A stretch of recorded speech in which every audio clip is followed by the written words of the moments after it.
here at the moment, just loosening it all the way around.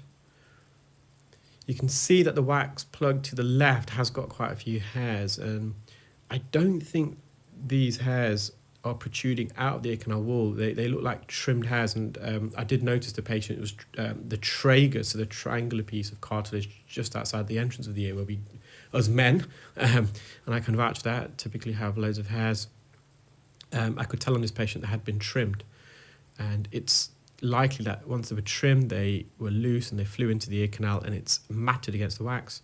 So I really had no choice now. I go to get the hook in, I'm trying to go to the roof of the ear canal, and although the hook has, as you saw there, removed a substantial piece of wax, the plug's still there, but nonetheless, the hook has helped to break up the wax plug, dissect it, which then means when I go back in with the suction probe, as you can see, it's hopefully going to come away a bit easier, and already I can sense it is.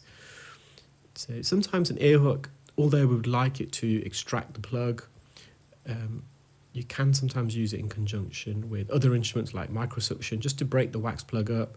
When you break it up, that impaction, the compression, because this wax plug was it's forcing itself, compressing against the side of the ear canal walls, which then makes it difficult to extract out of the ear because it's friction.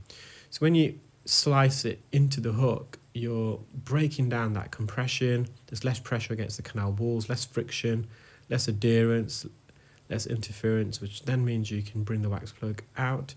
I'm just deciding to go to the floor of the ear canal here.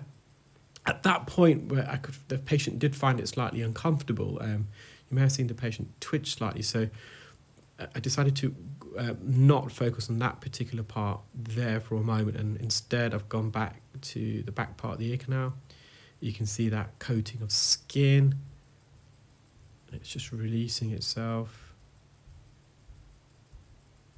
So we're probably 2/3 of the way there.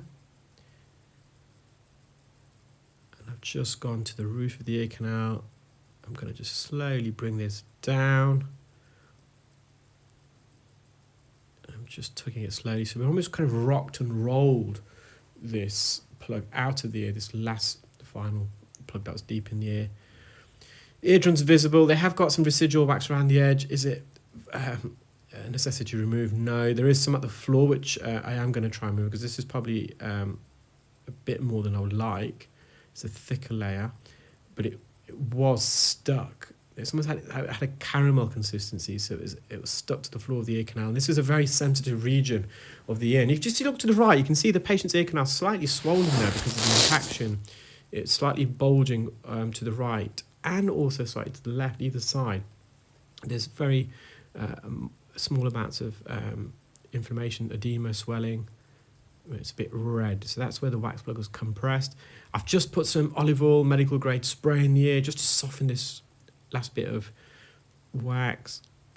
I'm just going to hover over, and I was thinking at this point just to leave it because it wasn't coming away, but you'll see in a moment it then, as I was about to exit the ear coming away, I would have just suctioned the residual oil before coming away.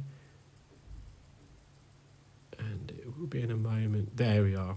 And I was then able to extract the rest. There's a little ditch here. The patient had a little trench, a little basin. And the wax just got trapped there. You can see it's quite red where it is.